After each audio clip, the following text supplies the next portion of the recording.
नमस्कार साथियों, आप सभी का मेरे YouTube चैनल पर स्वागत है। साथियों, हमने इलेक्ट्रीशियन थ्योरी को एकदम प्रारंभ से स्टार्ट किया था। उसके हमने 5 लेसन कंप्लीट कर लिए हैं। कौन कौन से 5 लेसन कंप्लीट किए हैं? पहला लेसन हमने किया था प्रारंभिक विद्युत। उसके बाद सेकंड लेसन हमने किया था चालक, अचालक और अर्धचालक के बारे में। थर्ड लेसन था हमारा विद्युतिक सहायक सामग्रियां। चौथा लेसन था हमारा डीसी थ्योरी का। और 5वां लेसन हमने कल कंप्लीट किया था मैग्नेट चुंबक का। साथियों, ये जो 5 लेसन है ये अपने कंपटीशन के लिहाज से बहुत इंपॉर्टेंट लेसन है। अगर आपको ये 5 लेसन देखने हैं तो मेरी प्लेलिस्ट के अंदर आपको ये 5 लेसन मिल जाएंगे। प्लस के अंदर मैंने 2 लेसन एक्स्ट्रा से पहले ही करवा रखे हैं एसी थ्योरी और पॉलीफेज सिस्टम के, तो आप उनको भी देख सकते हो। और ये लेसन 5 कम से कम आपको आने चाहिए, क्योंकि आगे जो भी लेसन आने वाले हैं ये सबके सब इन्हीं लेसनों पर आधारित होंगे। आज हमारा छठा लेसन जो स्टार्ट करवाने जा रहे हैं, लेसन का नाम है डीसी जनरेटर। ठीक है दोस्तों, स्टार्ट करते हैं लेसन को। अब डीसी जनरेटर सबसे पहले इसका अर्थ समझते हैं अपने। डीसी के बारे में मैंने आपको बता दिया था पहले चैप्टर के अंदर ही, प्रारंभिक विद्युत के अंदर डीसी क्या होती है। डीसी का फुल फॉर्म हमने पढ़ा था डायरेक्ट करंट, जिसका मान व दिशा चेंज नहीं होती है जिस करंट की, वह डीसी करंट कहलाती है। कहां कहां से अपने प्राप्त कर सकते हैं और कहां कहां इनका यूज होता है, ये बहुत इंपॉर्टेंट चीजें हैं। ये पहले लेसन में ही अपने कर चुके हैं। जनरेटर का मतलब पैदा करने वाला। जो मशीन डीसी सप्लाई को पैदा करती है, उत्पन्न करती है, उसे हम क्या बोलेंगे? डीसी जनरेटर बोलेंगे। डीसी जनरेटर अपने किसको बोलेंगे? वह एक मशीन जो डीसी को उत्पन्न करती है, डीसी सप्लाई को उत्पन्न करती है। क्योंकि बहुत जगह एसी का उपयोग होता है तो बहुत जगह डीसी का भी उपयोग होता है। जितना एसी का उपयोग होता है उसके बराबर ही डीसी सप्लाई का उपयोग होता है। इसलिए डीसी सप्लाई को उत्पन्न करने वाली एक मशीन होगी जिसे नाम दिया गया है डीसी जनरेटर। अब सबसे पहली बात आपको समझ में ये आनी चाहिए दोस्तों कि डीसी जनरेटर कैसे सप्लाई को पैदा करता है। तो इसमें क्या होता है, एक बड़े बड़े रूप में आपको बता देता हूं कि डीसी जनरेटर में क्या होता है कि इसके अंदर एक रोटेटिंग पार्ट होता है, घूमने वाला पार्ट होता है, जिसको अपन किसी कुछ विधियां हैं जो आगे जाके इस लेसन में पता चलेगी आपको कि इस मशीन के अंदर एक घूमने वाला एक पार्ट है, भाग है, उसको घुमाया जाता है। और घुमाने के कारण ये मशीन वोल्टेज पैदा कर देती है, डीसी सप्लाई पैदा कर देती है। तो कभी भी कोई पार्ट को जब घुमाया जाता है या पार्ट कोई घूम रहा है तो वो अपन को यांत्रिक ऊर्जा देता है, मैकेनिकल एनर्जी प्रोवाइड करवाता है। तो याद रखिएगा, कोई भी रोटेटिंग पार्ट जो घूमता है वो कौन सी एनर्जी का लॉस करता है या कौन सी एनर्जी अपने को देता है? तो कौन सी एनर्जी होगी? वो यांत्रिक ऊर्जा, मैकेनिकल एनर्जी। तो इसमें क्या होगा, सबसे पहली बात आपको ये पता होनी चाहिए, ये मशीन क्या काम करती है? ये मशीन मैकेनिकल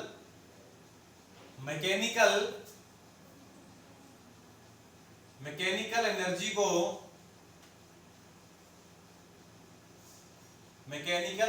को डीसी इलेक्ट्रिकल एनर्जी में कन्वर्ट कर देती है, बदल देती है। ये डीसी जनरेटर की विशेषता है।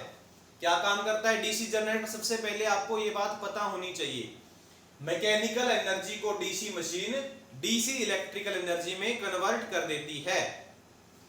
क्योंकि अपने पढ़ चुके हैं साथियों, ऐसी कोई भी मशीन नहीं बनी है जो कि ऊर्जा को बिना ऊर्जा दिए अपने आप ऊर्जा पैदा कर रही है। इसको पहले कोई ऊर्जा देनी पड़ेगी। तो कौन सी ऊर्जा देंगे अपने इसमें? मैकेनिकल, यानी कि इसमें एक रोटेटिंग पार्ट होगा जिसको घुमाना पड़ेगा, और घुमाने के बाद इसका जो टर्मिनल बॉक्स होगा, ये टर्मिनल बॉक्स होगा, यहां से अपन डीसी सप्लाई से ले सकते हैं। तो सबसे पहला पॉइंट आपको समझ में आ गया होगा, इस मशीन में क्या किया जाता है साथियों? मैकेनिकल एनर्जी को डीसी प्रकार की इलेक्ट्रिकल एनर्जी में कन्वर्ट किया जाता है। अब कैसे mechanical energy DC electrical energy में कन्वर्ट हो जाती है, ये चीज समझने के लिए आपको मेरे लेसन जो मैंने करवाया है चुंबक का, उसकी लास्ट क्लास शायद क्लास नंबर 6 थी, उस क्लास को आपको देखना पड़ेगा, जिसके अंदर मैंने वैज्ञानिकों के नियम बताए थे। उसमें मैंने माइकल फेराडे के विद्युत चुंबकीय प्रेरण के नियम बताए थे। अगर आपको वो नियम पता है तो आपको पता चल जाएगा कि इसको घुमाने से, रोटेटिंग पार्ट को घुमाने से कैसे सप्लाई पैदा हो जाती है। वो सिद्धांत लगता है माइकल फेराडे का विद्युत चुंबकीय प्रेरण का नियम।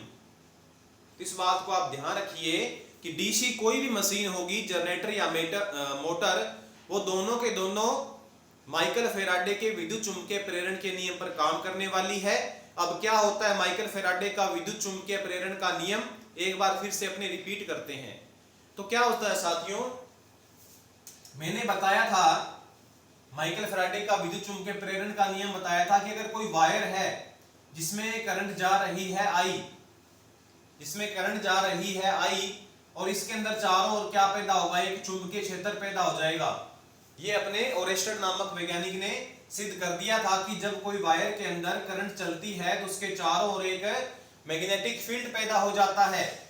अब इस मैग्नेटिक फील्ड के अंदर कोई चालक रखा जाए, इस मैग्नेटिक फील्ड के अंदर कोई भी कंडक्टर रखा जाए और इस कंडक्टर को यदि घुमाया जाता है तो इस कंडक्टर क्या काम करेगा, यह कंडक्टर इन चुंबकीय फ्लक्स को, चुंबकीय लाइनों को काटेगा और काटने के कारण अपने अंदर एक ईएमएफ पैदा कर लेता है। ये माइकल फेराडे का विद्युत चुंबकीय प्रेरण का नियम कहते हैं। दोबारा समझिए, जब कोई चुंबकीय क्षेत्र के बीच में एक चालक रखकर उस चालक को घुमाया जाए। अब चुंबकीय क्षेत्र भी दो प्रकार के हैं, जैसा कि मैंने पीछे वाली क्लास में जिक्र किया था कि एक तो होता है स्थिर प्रकार का, एक होता है प्रत्यावर्ती प्रकार का। तो ये चुंबकीय क्षेत्र होना चाहिए स्थिर प्रकार का, यानी कि स्थिर प्रकार का चुंबकीय क्षेत्र बनाने के लिए आपको सप्लाई डीसी चाहिए, यानी कि जो करंट आप दे रहे हो ये डीसी करंट होनी चाहिए। तो अगर आप इस कोई वायर के अंदर डीसी करंट दे देते हो तो, और इसके चुंबकीय क्षेत्र के बीच में अगर कोई कंडक्टर रख दिया जाए और प्लस में इस कंडक्टर को घुमाना भी है, तो घुमाने के कारण क्या होगा, ये चुंबकीय फ्लक्स को काटेगा और अपने अंदर क्या पैदा कर लेगा, एक ईएमएफ पैदा कर लेता है। ये माइकल फेराडे का विद्युत चुंबकीय प्रेरण का नियम कहलाता है और इसी नियम पर ही ये डीसी जनरेटर काम करने वाला है। कैसे काम करता है बड़े रूप में एक बार बता देता हूं, पूरे डीप से डीप आपको मैं आगे नेक्स्ट क्लासों में बताता जाऊंगा। क्या होता है साथियों, ये आप डीसी जनरेटर की बाह्य संरचना देख रहे हो। इसके अंदर ये जो भाग है इसे बोलते हैं अपने पोल, जिसके ऊपर वाइंडिंग लपेटी जाती है, और इसका जो आउटर जो भाग है इसको बोला जाता है पोल शू। आगे सभी भागों को मैं पूरे विस्तार से आपको बताऊंगा, एक बार अपने बड़े छोटे से रूप में देख लेते हैं। पूरे बड़े रूप में आपको मैं नेक्स्ट आगे पूरे पार्ट बताऊंगा डीसी मशीन के, और यही जो इसके जो पार्ट्स हैं, भाग हैं, ये डीसी मोटर में भी सेम के सेम है। तो एक बार आप समझ लोगे तो डीसी मोटर में भी सेम के सेम है, कोई आपको अलग से याद करना नहीं पड़ेगा। तो ये पोल है, पोल के ऊपर वाइंडिंग है और इसके आगे पोल शू रखा गया है। इस पोल शू का भी कुछ काम है, और यहां पर ये जो भाग है ये अपने बोला है आर्मेचर कोर। आर्मेचर कोर है, इसके अंदर यहां इस आर्मेचर कोर के अंदर यहां जहां स्लॉट कटे हैं, खांचे कटे हैं, जिसे ग्रूव्स भी बोला जाता है, इसके बीच में वाइंडिंग की जाएगी। इसके बीच में वाइंडिंग की जाएगी तो क्या होगा साथियों कि ये जो फील्ड वाइंडिंग है, जिसे अपने फील्ड पोल बोल रहे हैं, यहां अपने सप्लाई देनी है डीसी। सेम जैसे मैंने आपको यहां बताया, यहां इस फील्ड पोल के अंदर आपको देनी है सप्लाई। कौन सी सप्लाई देनी है? डीसी सप्लाई आपको पहले देनी पड़ेगी। या फिर एक काम और कर सकते हैं कि ये यहां पर आप स्थायी चुंबक यूज कर सकते हो, परमानेंट मैग्नेट यूज कर सकते हो। जैसे कि मैंने आपको चुंबक के क्लास के अंदर पहले दिन ही बता दिया था कि चुंबक दो प्रकार के होते हैं। नंबर 1 स्थायी चुंबक, परमानेंट मैग्नेट, एक था अस्थायी टेम्परेरी, जिसे अपने विद्युत चुंबक भी बोलते हैं। स्थायी चुंबक की ध्रुवता हमेशा स्थिर रहती है और उसका जो चुंबकत्व है वो भी एकदम स्थिर रहता है, चेंज नहीं होता।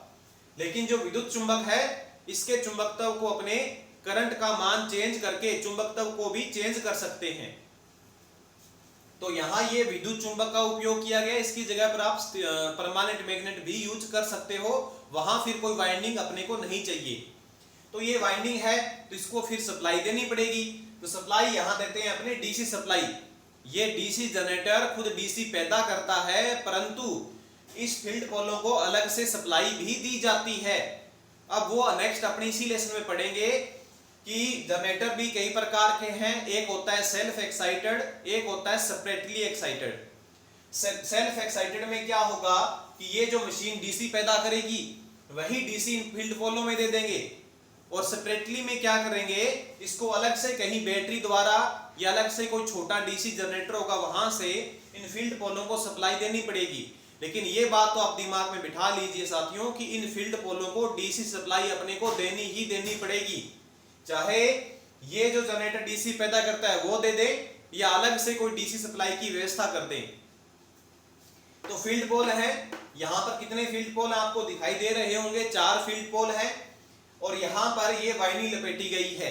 तो फील्ड पोल क्या काम करेंगे, अपने अंदर पोल जनरेट करेंगे। मान लीजिए ये एन पोल है, ये एस पोल है, ये एन पोल है और ये एस पोल है। एन और एस पोल कब पैदा होंगे, जब अपने इसके अंदर डीसी सप्लाई देंगे। और पता कैसे चलेगा ये एन पोल है या ये एस पोल है, तो इसकी ध्रुवता ज्ञात करने के लिए मैंने वैज्ञानिकों के नियम आपको पीछे वाली क्लास में बताए हैं। क्लास नंबर 6 लेसन नंबर अपना 5 था चुंबक, वहां से आप पता लगा सकते हो कि किस वाइंडिंग के अंदर किस पोल में एन पोल है और किस में एस पोल है। अब ये इस बात का तो ध्यान हमेशा रखा जाता है साथियों, याद रखिएगा कि ये जो एन पोल है इसमें जो करंट की जो डायरेक्शन होगी और इस एस पोल में जो करंट की जो डायरेक्शन होगी वो एक दूसरे के विपरीत होगी, तभी तो इसके अंदर एन पोल बनेगा तो इसके अंदर एस पोल बनेगा। और इसके अंदर इन दो पोलों में करंट की डायरेक्शन सेम होगी, इसके अंदर और इसके अंदर करंट की डायरेक्शन एकदम सेम होगी, तभी दोनों में एस पोल बने हैं। तो अब एन और एस पोल बन गए। इसके बाद क्या होगा आपको पता है, जब जहां कहीं भी दो पोल होते हैं, डायापोल होते हैं, क्या होता है, एन पोल से चुंबकीय लाइन निकलती है और कहां जाकर अपना मार्ग पूर्ण करती है, कहां जाकर अपना वो रास्ता पूर्ण करती है, तो एस पोल की तरफ। तो इस प्रकार से एन पोल से एस पोल की तरफ कुछ लाइनें निकलेंगी बहुत सारी। जैसे जैसे करंट का मान बढ़ता जाएगा वैसे वैसे चुंबकीय लाइनों की मान संख्या भी बढ़ती जाएगी, और इस प्रकार से यहां भी एन से एस की तरफ चुंबकीय लाइनें निकलेंगी। इतना बात आपको समझ में आ गया होगा।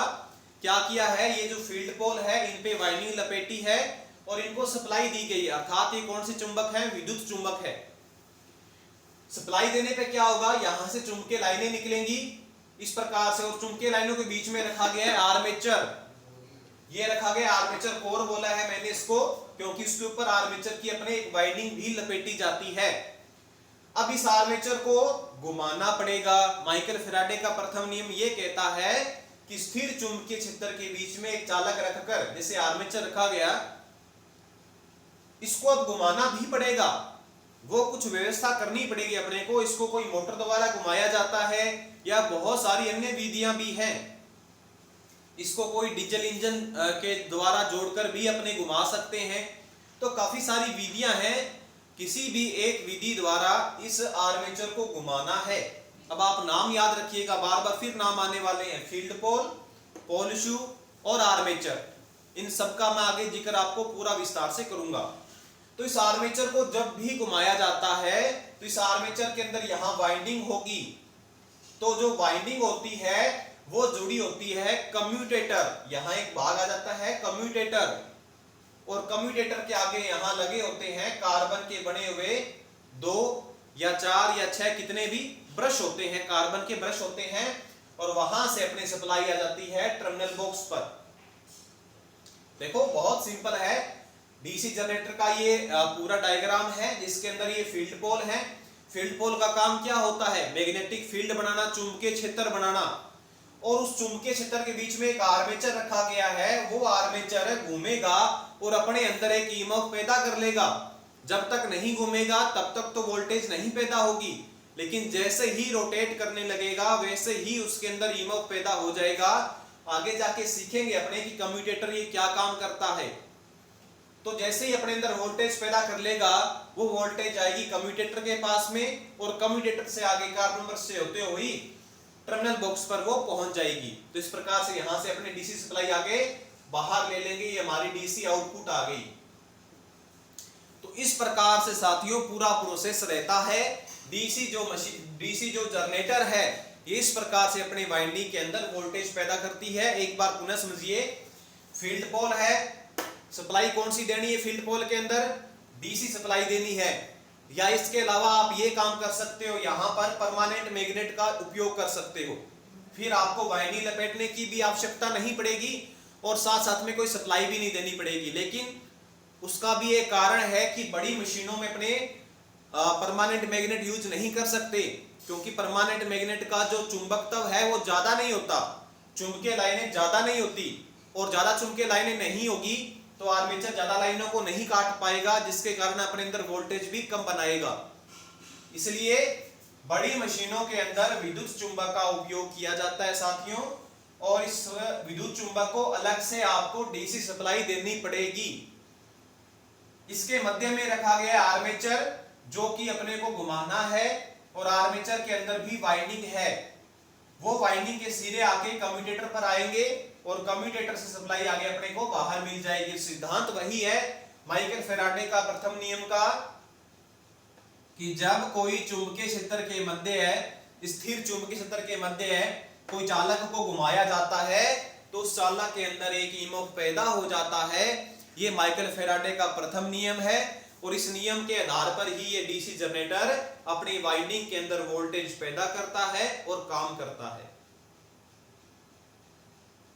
अब डीसी जनरेटर के कुछ मुख्य भाग हैं जिनके बिना काम चल ही नहीं सकता, जिनके बिना वोल्टेज पैदा हो ही नहीं सकती। सबसे पहला भाग तो ये है इसका फील्ड पोल, क्योंकि जब तक फील्ड पोल नहीं होंगे तब तक चुंबकीय क्षेत्र नहीं बनेगा। तो फील्ड पोल सबसे पहला मुख्य भाग हो गया।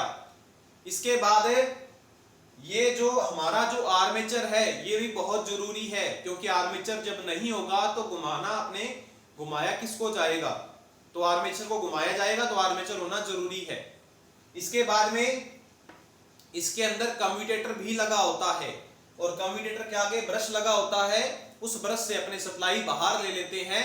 तो इतने भाग कम्यूटेटर एक डीसी मशीन में होने जरूरी हैं। इसके अलावा भी कुछ भाग होते हैं जिनका अपने वर्णन आगे आएगा। तो आपको सर्वप्रथम ये सीखना है कि डीसी जनरेटर किस सिद्धांत पर काम करता है और कैसे काम करता है। छोटा सा एक बार फिर से आपको एक छोटा डायग्राम बना के यहां दिखा देता हूं साथियों, कि किस प्रकार से ये मान लीजिए दो पोल है, और यहां ये मान लीजिए पोल शू लगे हैं। यहां बीच में आर्मेचर होगा, आर्मेचर से आगे कम्यूटेटर जुड़ा होगा, ये कम्यूटेटर है, और यहां कार्बन ब्रश लगे हैं, और यहां से सप्लाई अपने को ए और बी पॉइंट से बाहर मिल जाती है, प्लस और माइनस। इस आर्मेचर पर भी वाइंडिंग होती है। क्या होता है, मान लीजिए एन पोल है, ये एस पोल है, इस प्रकार से चुंबकीय लाइनें जाएंगी एन से एस की तरफ, बहुत सारी चुंबकीय लाइनें जाने वाली हैं, और जैसे ही आर्मेचर को घुमाया जाएगा वैसे ही आर्मेचर इन चुंबकीय लाइनों को काट कर अपनी वाइंडिंग के अंदर एक वोल्टेज पैदा करेगा। वो वोल्टेज कम्यूटेटर के पास आएगी, कम्यूटेटर उस वोल्टेज को कार्बन ब्रश से होते हुए बाहर आउटपुट में पहुंचा देगा। तो ये डीसी जनरेटर का सिद्धांत है और ये उसकी वर्किंग प्रोसेस है। तो अपने आप नेक्स्ट चर्चा करते हैं डीसी जनरेटर में कौन कौन से भाग होते हैं और कौन कौन से भाग का क्या क्या कार्य होता है, ये बहुत इंपॉर्टेंट है। नेक्स्ट अपने जो पढ़ेंगे वो पढ़ेंगे डीसी जनरेटर के भाग, और हर भाग बहुत इंपॉर्टेंट है। आप कोई भी कंपटीशन एग्जाम उठाकर देख लीजिए आईटीआई बेस पर, उसके अंदर एक भाग में से डीसी मशीन के कोई ना कोई भाग में से जरूर कोई ना कोई प्रश्न जरूर आता है। तो लगभग 8 से 9 भाग होंगे, और हर भाग बहुत इंपॉर्टेंट है। हर भाग अपने अंदर बहुत बड़ा एक थ्योरेटिकल रूप रखता है, वो सारा अपने पूरे डीप से डीप करेंगे। ठीक है साथियों, एक बार थोड़ा सा आप इस डायग्राम को दोबारा से देख लीजिए। ये डीसी मशीन की बॉडी है, यहां पर ये आई बोल्ट लगा है जो कि डीसी मशीन को उठाने का काम करेगा, क्योंकि बहुत भारी डीसी मशीनें होती हैं तो उसको उठाने के लिए ये आई बोल्ट भी लगा है। ये सेम का सेम जो इसमें जो भाग है वो सारे के सारे डीसी मोटर में भी है। तो आप अगर डीसी जनरेटर में अच्छे ढंग से समझ लोगे तो डीसी मोटर में दोबारा आपको याद करने की आवश्यकता नहीं पड़ेगी। ये हमारा टर्मिनल बॉक्स है जहां से आउटपुट में सप्लाई लेंगे। ये फील्ड पोल हैं जो कि चुंबकीय क्षेत्र को पैदा करेंगे। इसके आगे ये पोल शू लगे हुए हैं, यहां पर ये आर्मेचर है और इसके अंदर ये देखो साथियों स्लॉट कटे हैं, खांचे कटे हैं, इन खांचों में ही वाइंडिंग होगी। इसके बीच में एक कम्यूटेटर होगा, आर्मेचर से जो वाइंडिंग निकलती है वो कम्यूटेटर पर आ जाती है। और यहाँ पर बेड प्लेट है। बेड प्लेट क्या काम करेगी? एक आधार का काम करती है। डीसी मशीन को जहां रखा जाता है तो वो बेड प्लेट पर रखा जाता है। तो इस प्रकार से बड़े बड़े रूप में आपको डीसी जनरेटर ऐसा दिखने को मिलेगा। अब अपने पूरे विस्तार से डीसी मशीन के पूरे भागों का वर्णन देखते हैं। तो सबसे पहले आपको ये बात पता होनी चाहिए कि डीसी मशीन या डीसी जनरेटर, क्योंकि डीसी जनरेटर कर रहे हैं तो पहली बात आपको ये पता होनी चाहिए डीसी जनरेटर क्या काम करता है। मैकेनिकल एनर्जी को कन्वर्ट कर देता है इलेक्ट्रिकल एनर्जी में, और वो कौन से प्रकार की होगी? डीसी प्रकार की होगी। इसके बाद दूसरा पॉइंट आपको अभी तक ये याद रखना चाहिए कि ये जो डीसी जनरेटर है ये माइकल फेराडे के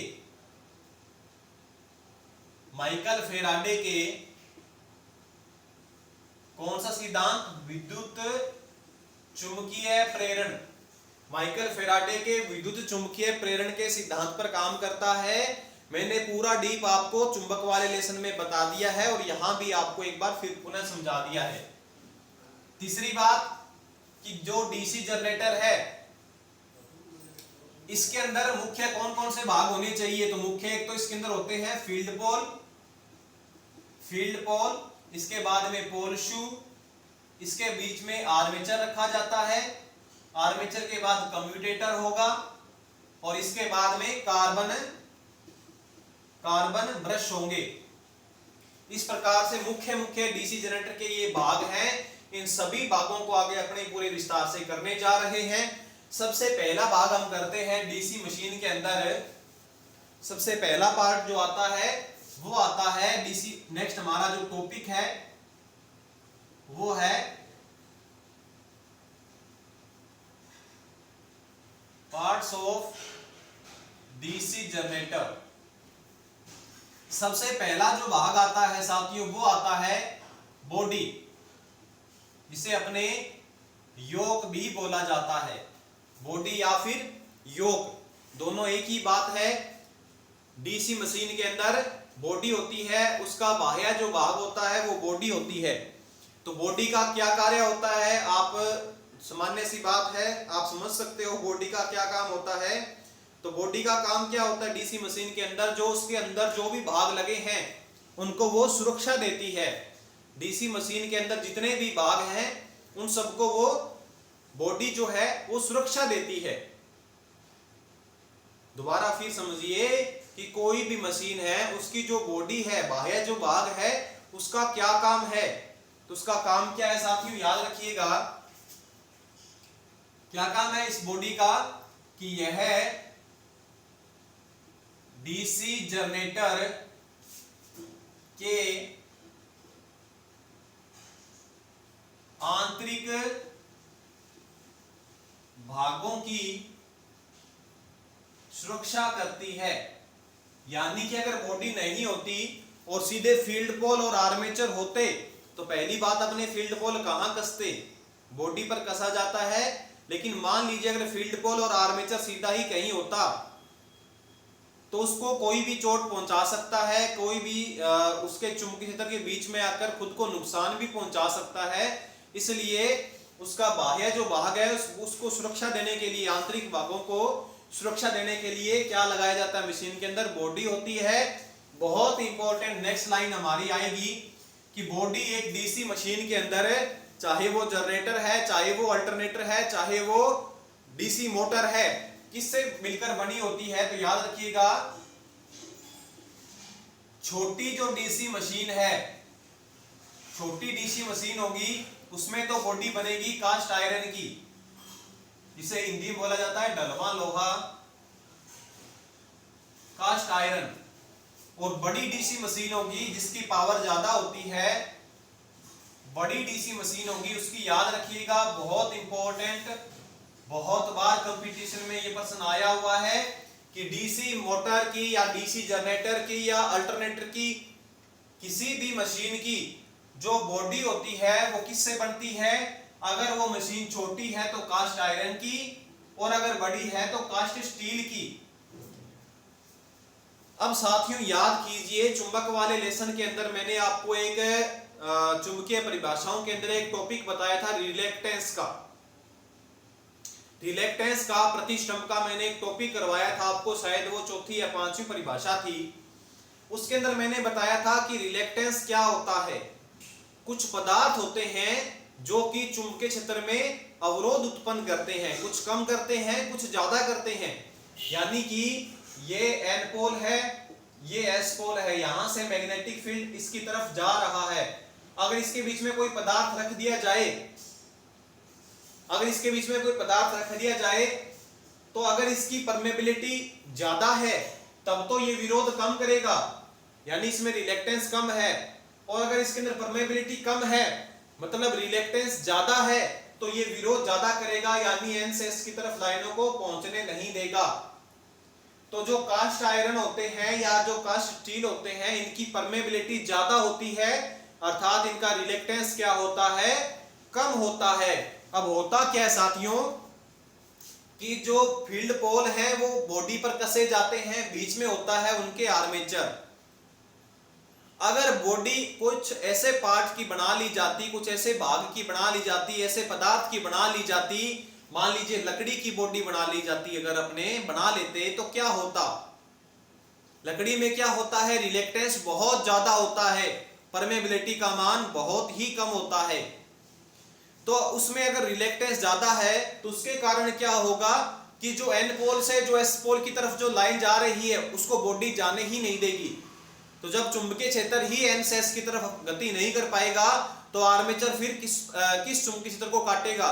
क्योंकि चुंबकीय क्षेत्र तो जा ही नहीं रहा, एन से एस की तरफ पहुंच ही नहीं रहा, तो आर्मेचर चुंबकीय क्षेत्र को काट भी नहीं पाएगा और अपने अंदर वोल्टेज पैदा नहीं कर पाएगा। तो सबसे बड़ा कारण है कास्ट आयरन का या कास्ट स्टील की बॉडी बनाने का सबसे बड़ा कारण क्या है कि इसके अंदर क्या होता है? लो रिलेक्टेंस। याद रखिएगा, प्रश्न आ सकता है कि डीसी मशीन की बॉडी कास्ट आयरन या कास्ट स्टील से क्यों बनाई जाती है? क्योंकि इनके अंदर रिलेक्टेंस लो होता है और इसके अंदर जो परमेबिलिटी होती है वो हाई होती है। ये बहुत इंपॉर्टेंट है, लो रिलेक्टेंस और हाई परमेबिलिटी का इसके अंदर गुण होता है कास्ट आयरन या कास्ट स्टील के अंदर। इसीलिए डीसी मशीन की जो बॉडी है वो इन पदार्थों की बनाई जाती है, लकड़ी की या कोई प्लास्टिक की या किसी अन्य पदार्थ की नहीं बनाने का कारण सबसे बड़ा ये है क्योंकि वो पदार्थ क्या काम करते?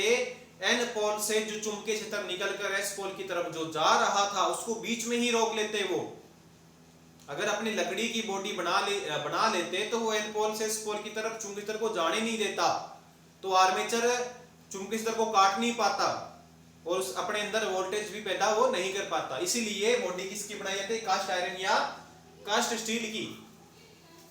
अब साथियों इस कास्ट आयरन या कास्ट स्टील के अंदर एक बहुत बड़ा गुण भी एक और है। ये गुण इसके अंदर एक और होता है कि ये वाइब्रेशन सहन कर सकते हैं। ये भी इसके अंदर अलग से अपने को गुण मिल जाता है। कास्ट आयरन के अंदर एक ये भी गुण होता है कि वाइब्रेशन सहन कर सकते हैं, क्योंकि डीसी जनरेटर चलेगा तो वो कंपन तो करेगा ही, लेकिन अगर उसकी मशीन की बॉडी कास्ट आयरन या कास्ट स्टील की बनी है तो कास्ट स्टील क्या करते हैं? अपने अंदर ऑब्जर्व कर लेते हैं वाइब्रेशन को, यानी मशीन को कंपन नहीं करने देते। इसीलिए मशीन की बॉडी कास्ट आयरन या कास्ट स्टील की बनाई जाती है, क्योंकि इनके अंदर दो ये गुण होते हैं, ये दो प्रॉपर्टीज हैं जिसके कारण कास्ट आयरन या कास्ट स्टील की मशीन की बॉडी बनाई जाती है। ठीक है साथियों, बॉडी का कार्य आपको पता चल गया। डीसी जनरेटर के आंतरिक भागों की सुरक्षा करना और सारा का सारा जो चुंबकीय क्षेत्र है उसको वो रास्ता प्रदान करना कि एन से एस की तरफ वो चला जाए, चुंबकीय क्षेत्र उसको रास्ता प्रदान करना, ये बॉडी का कार्य है। क्योंकि अगर बॉडी कोई अन्य पदार्थ की बना दी जाती, जैसे उदाहरण दिया मैंने आपको, लकड़ी की बना दी जाती, तो वो रास्ता प्रदान नहीं करता। तो बॉडी तो ऐसा पदार्थ की बनानी है जो चुंबकीय क्षेत्र को रास्ता प्रदान करे। तो ये बॉडी के अंदर ये चार जो मैंने पॉइंट लिखे हैं उनको आप नोट कर लीजिए, इंपॉर्टेंट है सारे के सारे। इसके बाद डीसी जनरेटर के अंदर नेक्स्ट जो भाग आता है वो आता है साथियों फील्ड पोल। नेक्स्ट जो भाग आता है वो है हमारा फील्ड पोल।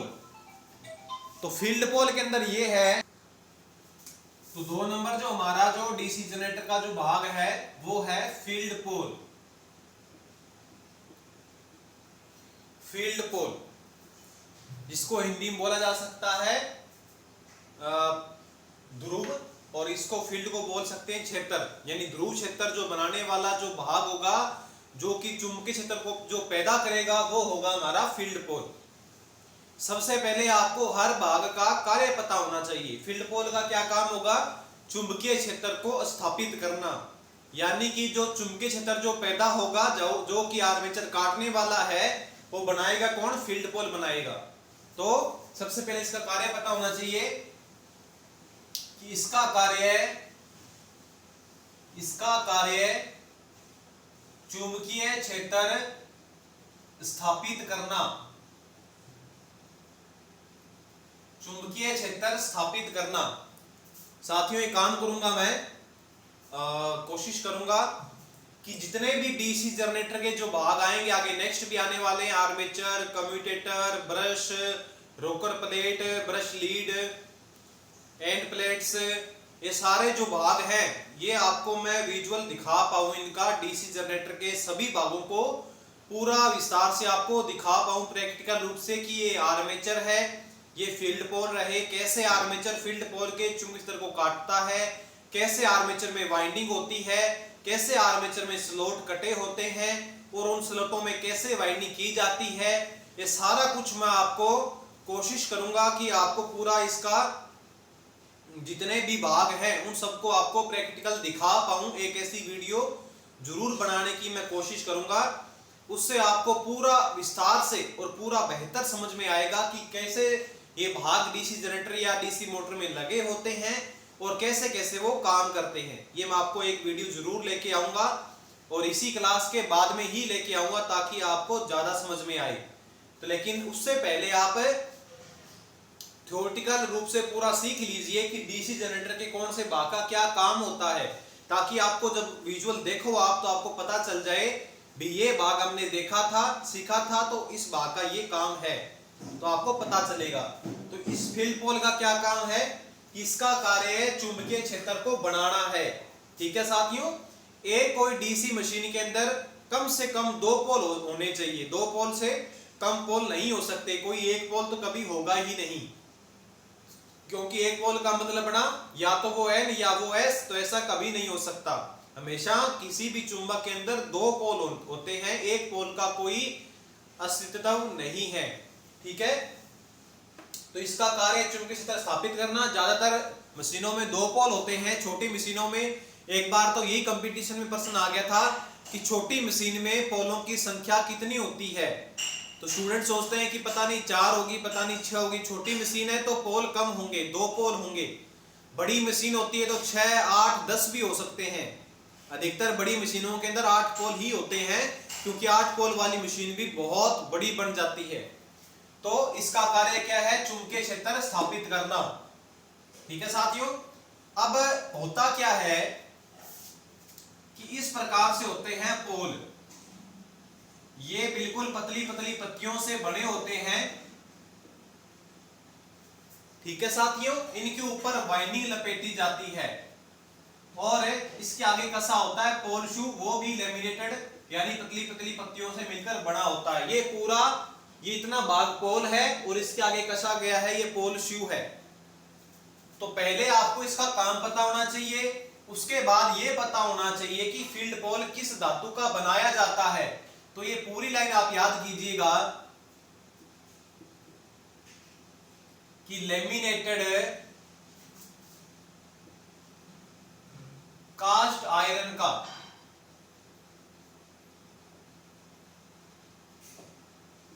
फील्ड पोल किसका बनता है? लेमिनेटेड कास्ट आयरन का। वही बात कि कास्ट आयरन का फील्ड पोल क्यों बनाया है, ये आपको अब समझ में आ गया होगा।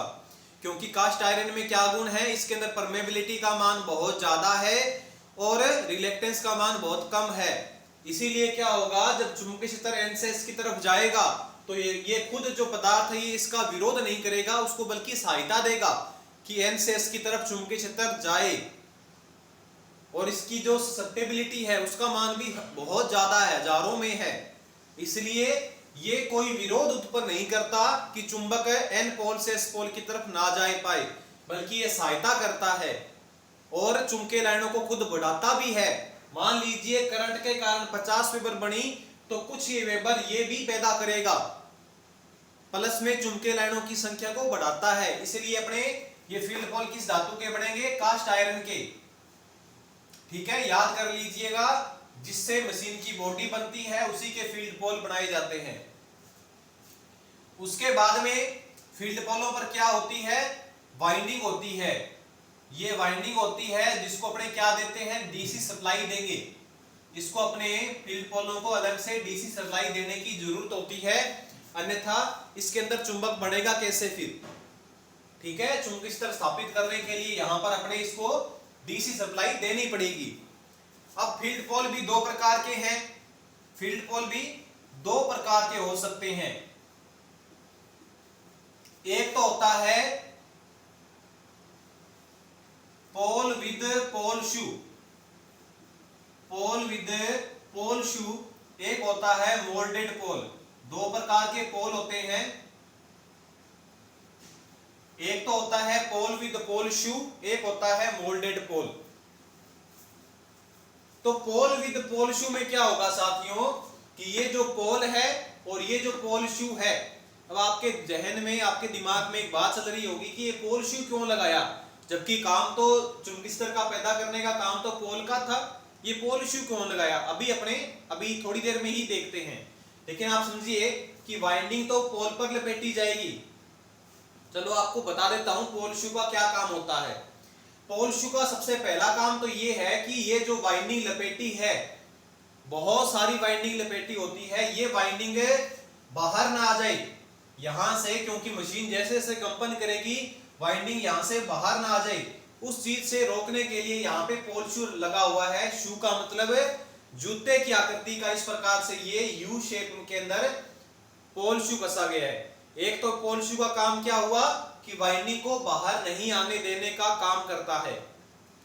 एक काम और होता है पोल शू का, क्योंकि पोल शू खुद भी कास्ट आयरन का बना है, पोल शू खुद भी कास्ट आयरन का बना है, तो ये क्या काम करेगा, चुंबकीय क्षेत्र को बढ़ा देगा।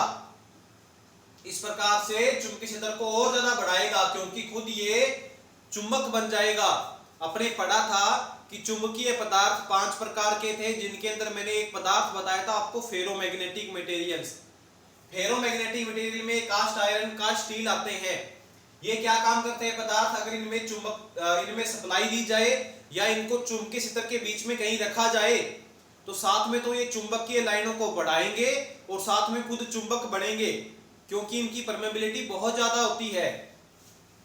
तो ये चुंबक खुद बढ़ जाएंगे और चुंबकीय क्षेत्र को बढ़ा देंगे। तो ये जो पोल शू है इसके दो काम हैं, एक तो चुंबकीय कॉइल को बाहर नहीं आने देना और दूसरा काम है चुंबकीय क्षेत्र को और ज्यादा बढ़ा देना, फैला देना, विस्तृत कर देना। ये काम होते हैं पोल शू के दो काम। तो एक तो पोल होता है पोल विद पोल शू, यानी कि पोल और पोल शू दोनों बनावट जब बनाते हैं, इनको दोनों को दोनों साथ ही बनाए जाते हैं। अलग से कोई पोल शू नहीं पड़ा, अलग से कहीं पोल नहीं, दोनों को साथ ही बनाते हैं। बनावट के अंदर दोनों साथ साथ बने होते हैं। तो ये होता है पोल विद पोल शू। मोल्डेड पोल में क्या होता है दोस्तों कि पोल तो अलग कहीं पड़ा होता है और पोल शू अलग होता है। पोल के अंदर और पोल शू के अंदर होल होते हैं और उन होल के अंदर रिवेट्स डालकर या नट वगैरह डालकर उनको टाइट किया जाता है, यानी कि पोल शू को पोल से जोड़ा जाता है अलग से, तो उसे हम बोलते हैं मोल्डेड पोल। तो आपको समझ में आ गया होगा, पोल दो प्रकार के हैं। पोल विद पोल शू में क्या होगा, ये दोनों साथ साथ एक ही प्रकार से बनाए जाएंगे, और मोल्डेड पोल में क्या होगा, अलग से पोल शू पड़ा होगा, उसको पोल में अपने कसते हैं। तो ये हो गए पोल दो प्रकार के। क्या काम होता है पोल का? चुंबकीय क्षेत्र स्थापित करना। छोटी मशीनों में दो पोल होते हैं, ये आप लिख सकते हो। नेक्स्ट पॉइंट है कि छोटी मशीनों में दो पोल होते हैं और बड़ी मशीनों में ज्यादा भी हो सकते हैं, लेकिन 8 पोल तक होते हैं। छोटी मशीन होगी तो उसमें दो पोल होंगे, क्योंकि दो से कम तो कभी हो नहीं सकते, इसीलिए। तो फील्ड पोल के बारे में आपको पता चल गया। डीसी जनरेटर का दूसरा भाग, पहला भाग क्या था? बॉडी, जो कि आंतरिक भागों को सुरक्षा कर रही थी, कास्ट आयरन या कास्ट स्टील की जो बनाई जा रही थी। और उसमें क्या गुण था कास्ट आयरन या कास्ट स्टील के अंदर? लो रिलेक्टेंस, हाई परमेबिलिटी। यहां भी फील्ड पोल में भी वही गुण है, लो रिलेक्टेंस, हाई परमेबिलिटी का। क्या काम है फील्ड पोल का? चुंबकीय क्षेत्र को स्थापित करना। उसके बीच में रखा जाएगा आर्मेचर, ठीक है। ये किससे बनता है? लेमिनेटेड कास्ट आयरन का, याद रखना पड़ेगा। इस लेमिनेटेड का क्या मतलब है? इसका मतलब है कि ये जो पोल है और पोल दोनों के दोनों बिल्कुल पतली पतली पत्तियों से बनेंगे। दोनों के दोनों बिल्कुल पतली पतली स्मॉल, जिनका साइज लगभग 0.5 mm के आसपास होता है, जिनकी मोटाई 0.5 mm के आसपास होती है। इतनी पतली पतली पत्तियां होती हैं, उनसे मिलकर ये फील्ड पोल बनाए जाते हैं। अब ये बात भी सीखने वाली है और समझने वाली है कि फील्ड पोल और पोल शू दोनों हार्ड क्यों नहीं बनाए गए, क्यों उनको पतली पतली पत्तियों के रूप में बनाया गया, जबकि उनको कठोर सीधा ही बनाया जा सकता था, सीधा सीधा पोल बनाया जा सकता था। उनको पतली पतली पत्तियों के रूप में क्यों तोड़ा है कास्ट आयरन को? तो उसका कारण हम सीखेंगे इस लेसन के बिल्कुल अंत के अंदर। उसके बाद इसके अंदर वाइंडिंग होती है जिसको डीसी सप्लाई दी जाएगी। दो प्रकार के पोल होते हैं, पोल विद पोल शू और मोल्डेड पोल। इसके बाद छोटी मशीनों में दो पोल होते हैं, बड़ी मशीनों में 8 तक भी हो सकते हैं। तो ये सारी बातें आपको याद करनी है। प्लस में पोल शू के आपको दो काम भी लिखने हैं। क्या काम होते हैं पोल शू के? दो काम। प्रथम काम तो इसका ये होगा कि वाइंडिंग को बाहर नहीं जाने देगा। दूसरा काम ये होगा जो चुंबकीय क्षेत्र है उसको फैला देना, उसको बढ़ा देना। तो ये काम होता है पोल शू के दो काम, ये आपको याद रखना है। फील्ड पोल का जो भाग है डीसी जनरेटर का, ये कंप्लीट हो गया हमारा। इसके बाद 3 नंबर जो डीसी जनरेटर का जो भाग आता है वो आता है नेक्स्ट 3 नंबर आर्मेचर।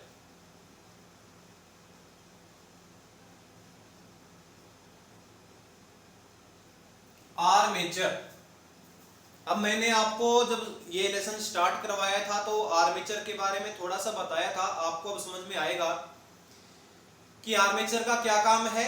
जो फील्ड पोल ने जो चुंबकीय क्षेत्र स्थापित किया है उसको जो बीच में रखा जाएगा, जो काटेगा चुंबकीय क्षेत्र को और अपने अंदर एक वोल्टेज पैदा कर लेगा, वो काम करता है आर्मेचर। आर्मेचर दिखने में कैसा होता है? तो एक प्रकार से बेलनाकार आकृति का होता है। आपको मैं दिखाऊंगा प्रॉपर तरीके से, आपको समझ में आ जाएगा और सीख भी जाओगे कि आर्मेचर कैसा है। आर्मेचर की जो आकृति है वो बेलनाकार आकृति होती है और ये बनता है लेमिनेटेड, मतलब पतली पतली पत्तियों से, और सिलिकॉन, इसके अंदर सिलिकॉन मिलाया जाता है, सिलिकॉन स्टील का बनता है। लेमिनेटेड सिलिकॉन स्टील का बनता है आर्मेचर। अब वो सीखेंगे अपने कि लेमिनेटेड क्यों किया है, लेकिन ये तो आप सीख गए होंगे कि स्टील के अंदर सिलिकॉन क्यों मिलाया है, क्योंकि आपको पता होना चाहिए, क्योंकि मैंने हिस्टेरिसिस वक्र के बारे में आपको एक चुंबक लेसन में क्लास बताई थी हिस्टेरिसिस वक्र की। वहां मैंने बताया था कि हिस्टेरिसिस जो लॉस होता है उसको कम करना है तो आपको क्या करना चाहिए। साथियों फिर बता देता हूं, ये जो सारा लेसन है ये सारा लेसन चुंबक पर आधारित है, इसलिए मेरी इस क्लास के डिस्क्रिप्शन के अंदर आपको चुंबक की सारी क्लासें मिलेंगी। आप पहले उन क्लासों को देख लीजिए आराम से, 2-4 दिन लग जाएंगे, परंतु आपको जब वो क्लास समझ में आ जाएगी तो डीसी जनरेटर आराम से समझ में आएगा, कोई दिक्कत नहीं आने वाली फिर, क्योंकि अब वही बातें आएंगी जो अपने चुंबक में देख चुके हैं, पढ़ चुके हैं। हिस्टेरिसिस लॉस को कम करना है। अब साथियों कईयों को तो पता नहीं है हिस्टेरिसिस क्या चीज होती है, तो पहले आपको वो चीज सीखनी पड़ेगी। तो हिस्टैरिसीस वक्र के बारे में मैंने क्लास नंबर 3 के अंदर बताया है। चुंबक के अंदर हिस्टैरिसीस वक्र की लगभग 56 मिनट की शायद क्लास थी, उसके अंदर मैंने पूरा डीप से डीप बताया है कि हिस्टैरिसीस वक्र क्या होता है, जिसे अपने बीएच वक्र भी बोला जाता है, और कैसे हिस्टैरिसीस लॉस होता है और हिस्टैरिसीस लॉस को कम करने के लिए क्या करना चाहिए, ये सारा कुछ मैंने उस क्लास के अंदर बताया है। और यहाँ भी हिस्टैरिसीस लॉस होगा, उसको कम करने के लिए इसके अंदर क्या मिलाया जाएगा, सिलिकॉन। तो साथियों याद कीजिएगा आर्मेचर का काम क्या होता है, इसका काम पता होना चाहिए। चुंबकीय क्षेत्र, या ऐसे लिखेंगे चुंबकीय फ्लक्स को काटकर अपनी वाइंडिंग में ईएमएफ पैदा करना, ये काम होता है आर्मेचर का। आर्मेचर कैसा होता है, दिखावट के अंदर बताऊं तो कैसा होता है, ये बेलनाकार आकृति का होता है। इसकी आकृति कैसे होती है, बेलनाकार। बेलनाकार। तीसरा पॉइंट याद करना है, आर्मेचर कैसा बना होता है, किस धातु का बना होता है, तो याद कीजिएगा बहुत इंपॉर्टेंट कि लेमिनेटेड सिलिकॉन स्टील की वार्निश आलेपित पत्तियों से। कैसा बना होता है आर्मेचर, किस धातु का बना होता है, लेमिनेटेड सिलिकॉन स्टील की वार्निश की हुई पत्तियों से बना होता है। मैं आपको आर्मेचर दिखाऊंगा, आप वहां से देख लेना, और बता भी दूंगा कि ये इसकी पतली पतली पत्तियां हैं, और ये किससे बनी होती है पत्तियां, लेमिनेटेड सिलिकॉन स्टील की बनी होती है। अब आर्मेचर में क्या होता है साथियों, इस प्रकार से आप देखना, थोड़ा सा मैं डायग्राम बनाने की कोशिश करता हूं। इस प्रकार से आर्मेचर की करोड़ होती है, इस प्रकार से बिल्कुल आप देखोगे, इस प्रकार से आर्मेचर की करोड़ होती है, जिसके अंदर क्या होता है, ये स्लॉट कटे होते हैं, खांचे कटे होते हैं। इस प्रकार से ये आर्मेचर की करोड़ है, जिसके अंदर ये खांचे कटे हुए हैं। अब इन खांचों में क्या होगा, यहां ये जो खांचे हैं, ये खांचे भी 3 प्रकार के होते हैं। एक होता है ओपन स्लॉट, ओपन प्रकार के खांचे अधिकतर मोटरों के अंदर या जनरेटर के अंदर ओपन प्रकार के स्लॉट यूज में किए जाते हैं। एक होता है सेमी क्लोज, एक होता है क्लोज। 3 प्रकार के खांचे हो सकते हैं, उनका जिक्र भी आगे मैं अभी करता हूं। लेकिन होता क्या है, ये जो पूरा जो लेमिनेट, ये जो क्रोड है, ये बनी होती है इस धातु की, और यहां की जाती है वाइंडिंग। अब वाइंडिंग भी 2 प्रकार की होती है साथियों। आर्मेचर के अंदर वाइंडिंग 2 प्रकार की होती है, एक होती है लेप वाइंडिंग, एक होती है वेव वाइंडिंग। ये मैं आपको उम्मीद करूंगा अभी इस लेसन में बता दूं, वरना फिर आगे जाके अपनी चर्चा कर लेंगे। लेकिन अभी आप सीखो कि यहां से क्या होती है, इसके अंदर वाइंडिंग होती है, और उन सब वाइंडिंगों के सारे सिरे आकर आते हैं कम्यूटेटर पर। आर्मेचर क्या होता है, आर्मेचर की एक करोड़ होती है जिसके ऊपर वाइंडिंग कसी जाती है, और ये जो वाइंडिंग के सारे सिरे हैं, बहुत सारी वाइंडिंग की जाएगी, और सभी वाइंडिंगों के जो सिरे हैं ये कम्यूटेटर पर आने वाले हैं। कम्यूटेटर पर आकर शोल्डर हो जाएंगे। कम्यूटेटर का एक भाग होता है राइजर, राइजर पर आकर वो शोल्डर हो जाते हैं, और राइजर जुड़ा होता है कम्यूटेटर से। तो इस प्रकार से ये आर्मेचर होता है। बेलनाकार इसकी आकृति होती है, बिल्कुल पतली पतली पत्तियों से ये बना होता है। इन पत्तियों का कई बार साइज भी पूछ लिया जाता है, तो आपको याद रखना है 0.35 mm से 0.5 mm, इतना पतला साइज है, इतनी पतली मोटाई है पत्तियों की। उसका कारण है कि इतनी मोटाई कम रखने का कारण है कि एडी करंट एक लॉस आएगा, इसी लेसन में बताऊंगा मैं आपको, वो लॉस कम हो जाता है। और सिलिकॉन क्यों मिलाया है, हिस्टैरिसीस लॉस कम हो जाए इसलिए सिलिकॉन मिलाया है। दोनों लॉस क्या होते हैं, ये आयरन लॉस के अंदर अपने इसी लेसन के बिल्कुल अंत में पढ़ेंगे। तो आर्मेचर का पहले काम देखो, चुंबकीय फ्लक्स को काटकर अपनी वाइंडिंग में क्या पैदा करना, ईएमएफ पैदा करना। इसकी आकृति कैसे होती है, बेलनाकार आकृति होती है।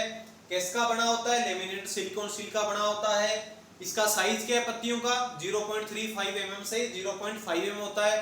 फिर मैं बता देता हूं थोड़ा, इसमें 3 प्रकार के स्लॉट होते हैं। आगे वाला पॉइंट ये लिखोगे, 3 प्रकार के इसके अंदर खांचे होते हैं। एक तो होता है ओपन स्लॉट, एक तो होता है ओपन स्लॉट, स्लॉट माने खांचे, ओपन माने खुले हुए खांचे। तो ओपन स्लॉट लगभग जहां अपने को बड़ी मशीनें हैं, हाई वोल्टेज वाली मशीनों में, हाई वोल्टेज वाली मशीनों में, एचवी माने हाई वोल्टेज वाली मशीनों में ओपन स्लॉट यूज किए जाते हैं, क्योंकि ओपन स्लॉट के अंदर वाइंडिंग को कसना आसान है और ज्यादा वाइंडिंग अपने इसमें डाल सकते हैं। ज्यादा वाइंडिंग डालेंगे तो ज्यादा वोल्टेज पैदा होगी, इसलिए हाई वोल्टेज वाली मशीनों में ओपन स्लॉट का यूज किया जाता है। एक होता है semi closed, semi closed slot. Semi close जो स्लॉट है इनका यूज भी हाई वोल्टेज में कर सकते हैं, परंतु ये बात है कि सेमी क्लोज के अंदर लीकेज फ्लक्स का मान भी थोड़ा कम होगा, और परंतु सेमी क्लोज में क्या है, वाइंडिंग करना थोड़ा सा मुश्किल है, क्योंकि इसके खांचे बहुत ही छोटे खांचे होते हैं जिनके अंदर वाइंडिंग करना थोड़ा मुश्किल होता है, इसलिए इसका यूज भी एचवी में किया जा सकता है। तीसरा होता है क्लोज्ड टाइप, तीसरा होता है close type slot. Close type में क्या होगा, खांचे आप ये मान लो नए के बराबर है, यानी वाइंडिंग करना इतना मुश्किल है, इसलिए क्लोज प्रकार के जो स्लॉट हैं ये अधिकतर उपयोग में नहीं आते। ठीक है साथियों, लेकिन कई कई जो एसी की जो मशीनें हैं, 3 फेज की जो मशीनें हैं, 3 फेज की जो इंडक्शन मशीन है, इंडक्शन जो मोटर है 3 फेज की, वहां पर स्पेशली कभी पूछ लिया जाए आपसे कि 3 फेज की इंडक्शन मशीन में कौन से प्रकार के स्लॉट कटे होते हैं, तो क्लोज प्रकार के। इनमें वाइंडिंग करना बहुत मुश्किल है और इनका यूज है वो एसी मशीनों में किया जाता है, डीसी मशीनों में नहीं किया जाता। डीसी मशीनों में कौन से प्रकार के स्लॉट होते हैं, ओपन या फिर सेमी क्लोज प्रकार के स्लॉट होते हैं। ठीक है साथियों, इसके बाद में आर्मेचर जो हमारा तीसरा भाग है, आज अपने केवल आर्मेचर तक ही पढ़ेंगे। और आर्मेचर में क्या क्या सीखा है वो थोड़ा आप देख लो। आर्मेचर का पहले काम पता होना चाहिए। चुंबकीय फ्लक्स जो आ रहा था, पोल ने जो बनाया उसको काटेगा कब, जब अपने आर्मेचर को घुमाएंगे, तो घुमाना पड़ेगा आर्मेचर को, तो घुमाकर ये चुंबकीय फ्लक्स को काटेगा और अपने अंदर क्या बना लेगा, एक वोल्टेज। ठीक है साथियों, अब एक बात आप विशेष ध्यान रख लें और याद रख लें, बहुत इंपॉर्टेंट, कि आर्मेचर जो चुंबकीय फ्लक्स को जो काटेगा और काटकर अपनी वाइंडिंग में जो वोल्टेज पैदा करेगा, वो वोल्टेज होती है एसी। वोल्टेज जो पैदा होती है वो एसी प्रकार की वोल्टेज पैदा होगी, क्योंकि माइकल फैराडे ने कहा था कि जो ईएमएफ पैदा होगा किसी चुंबकीय क्षेत्र को चालक जो काटकर जो अपने अंदर एक ईएमएफ पैदा करेगा, वो एसी प्रकार का होगा, डीसी नहीं होगा। फिर मुश्किल आ गई कि आर्मेचर ने जो वोल्टेज पैदा करी है चुंबकीय फ्लक्स को काटकर, वो पैदा करी है एसी, डीसी तो अभी पैदा ही नहीं की। जबकि अपने पैदा कौन सी करवानी थी, डीसी जनरेटर से डीसी, जबकि इसने कौन से पैदा की है, एसी सप्लाई पैदा करी है। आर्मेचर ने तो काटकर अपने अंदर एसी सप्लाई पैदा करी है, डीसी पैदा नहीं करी है। तो फिर इसको डीसी बनाया जाएगा। डीसी बनाने के कई उपाय हैं, लेकिन डीसी जनरेटर के अंदर एक उपाय होता है कम्यूटेटर, जो कि नेक्स्ट क्लास में हम पढ़ेंगे कैसे कम्यूटेटर एसी को डीसी बना देता है। लेकिन अभी के लिए याद कीजिएगा कि आर्मेचर जो चुंबकीय फ्लक्स को जो काटकर अपनी वाइंडिंग में जो वोल्टेज पैदा करने वाला है, वो पैदा करने वाला है एसी। अभी डीसी उसने पैदा नहीं की है, ना वो डीसी पैदा कर सकता है। डीसी सप्लाई अपने को बाहर लेने के लिए कम्यूटेटर लगाना पड़ता है, जो कि एसी को डीसी बना देता है। इसलिए कम्यूटेटर के बारे में तो पता नहीं कितने ही कंपटीशन में आ चुका है कि कम्यूटेटर का क्या काम है, एसी को डीसी बनाना, क्योंकि आर्मेचर ने जो वोल्टेज पैदा करी है वो एसी प्रकार की ही पैदा करी है।